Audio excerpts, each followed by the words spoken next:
Peoples party नाराज क्यों है, खासकर बजट और माली मामलात पर मैं आपके तहफ़्फ़ुज़ात समझना चाहता हूं। क्या ये सिर्फ तरक्याती स्कीमों पीएसडीपी का इशू है, और अगर ये इशू है तो ये क्यों है?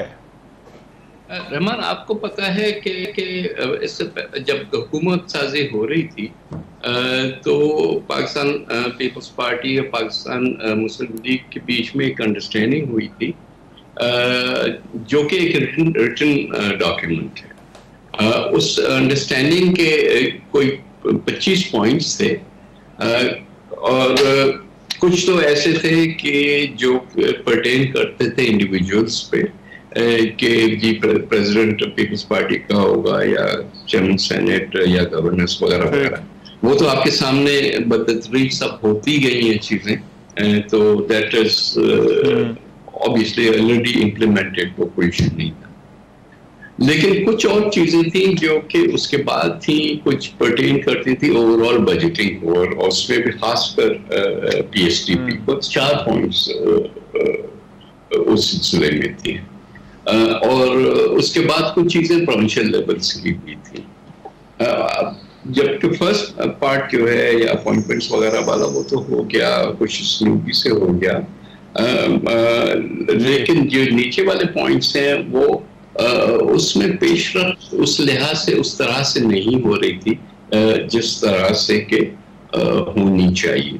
अब उसमें कुछ कई वजूहात हो सकती हैं, कुछ थोड़ा सा गवर्नमेंट के अंदर भी जो है वो कमजोरियां थी, और कुछ शायद ध्यान पूरा का पूरा आईएमएफ की तरफ था, तो इसकी वजह से जो पॉलिटिकल साइड है वहां पे वो बात या वो इंटरेक्शन नहीं हुआ।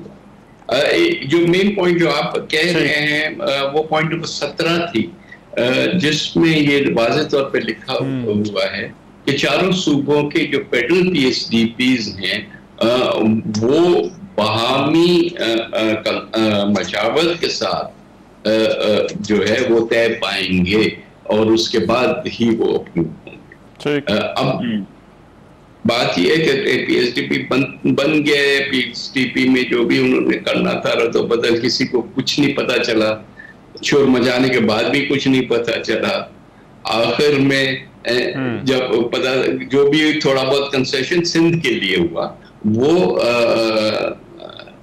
जो एनएससी है उसमें जाके हुआ, और तो there was no input nothing. तो हमने कहा कि बाबा वो तो सिंध गवर्नमेंट ने चलो अपनी बातें मनवा ली, लेकिन बाकी मुल्क जो है उसकी पीएसडीपी में तो आपने कोई मशावरत नहीं की। पीपल्स पार्टी सिंध की जमात तो नहीं है, मुल्क ये जमात है, 2 हुकूमतें हमारी हैं। आपको ये इनपुट्स लेने चाहिए थे जो कि आपने नहीं किए। बजट पे भी कोई मशावरत आपने नहीं की। क्या आपके पास स्पेस है ये कह देना कि जी हमने आखिरी दिन पे आखिरी रात, आपको लगता है वहां पर जो है वो मुशावरत नहीं? लेकिन अभी नवीद कमर साहब, इसमें गवर्नमेंट कुछ और फैसले भी, जाहिर बात है बजट तो अब आया है जैसा, जहां पर आपका और गवर्नमेंट का रास्ता अलग है। हुकूमत निजकारी भी करने जा रही है, आउटसोर्सिंग करने जा रही है एयरलाइन की, एयरपोर्ट्स की, एंड एसेट्स की, तो क्या आप उसकी मुखालफत करेंगे? नहीं, पीपल्स पार्टी निजकारी की मुखालफत नहीं करती। पीपल्स पार्टी के जमाने में निजकारी हुई है, आपको भी पता है, मोहतरमा शहीद के जमाने में भी काफी सारी प्राइवेटाइजेशन हुई, मैं खुद उसका इंचार्ज रहा। लेकिन हम कहते हैं एक तो बाबा जो प्रेफर्ड मोड है वो पब्लिक प्राइवेट पार्टनरशिप का है। अब आप उसको डिफाइन करते हैं कि जी हम आधे शेयर्स बेच रहे हैं, आधे रख रहे हैं, व्हाटएवर, बट उसमें भी क्लैरिटी आनी चाहिए ना, अभी तक कोई क्लैरिटी नहीं।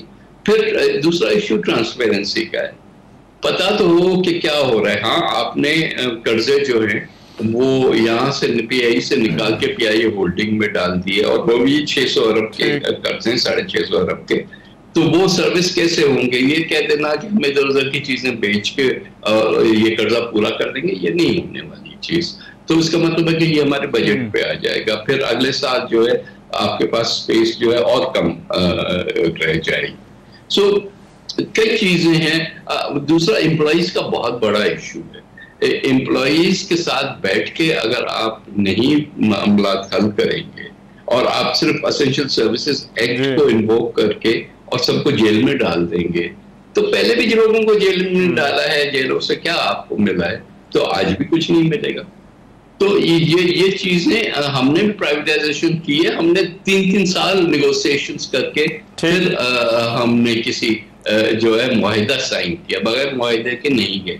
इवन मियां नवाज शरीफ साहब ने जब पहले की थी निजकारी जो अर्ली 90s में, उसमें पहले मुआहिदा किया था। यही एक सक्सेसफुल रास्ता होता है, डंडे से चीजें नहीं चलती। अब खुदा खैर करे, क्या सोच है यहाँ के, डंडा ही सब चीज का इलाज। राइट। अब हुकूमत के मौशी बेहतरी के दावे तो बहुत हैं, वजीर आजम भी यही बात कर रहे हैं, लेकिन दूसरी तरफ ये जो तनख्वाहदार तबके पर बोझ पड़ा है, इस हवाले से जो है वो बहुत लोगों को शिकायतें हैं। एक तो हुकूमत ये कहती है कि हम 38% जो है वो इसमें इजाफा कर रहे हैं, टैक्स कलेक्शन में ग्रोथ के दावे हैं। तो ये जो हुकूमत ने जो टारगेट्स अपने लिए सेट किए हैं, खासकर जो ग्रोथ का टारगेट है, क्या आपको लगता है ये रियलिस्टिक है? भाई पहली चीज तो ये नहीं, एक सेकंड, इस नंबर को भी तो थोड़ा एग्जामिन तो करें ना। पिछले साल का ये कहते हैं कि हमने इतना टैक्स रेवेन्यू बढ़ा दिया, आप उसको पहले तो इन्फ्लेशन से करेक्ट तो करें ना। अगर मुल्क में अगर आप 25% भी कोर इन्फ्लेशन दे रहे हैं, पूरी ओवरऑल 31% पूरे साल में, तो पता नहीं कितनी रही है, 30 के करीब तो डेफिनेटली रही है। जब आप 30 का नंबर निकाल देंगे और आप कह रहे हैं 2.4% growth, this number has always to be corrected against these two indexes. उसके बाद 2%, 2.5% निकाल लिया है, यहाँ से 25-30% वहां से निकाल लिया, तो आपके पास रियली रेवेन्यू की ग्रोथ क्या आई? कोई एडिशनल मेजर्स की तो कोई आपके पास नहीं है। वही काम अगर अभी भी करने वाले, आप खुदा करें कि इन्फ्लेशन रेट जो है वो कम हो जाए। इन्फ्लेशन अगर कम हो गया वाकई, तो फिर ये वाले नंबर्स आना जो है वो बड़ा मुश्किल काम हो जाएगा।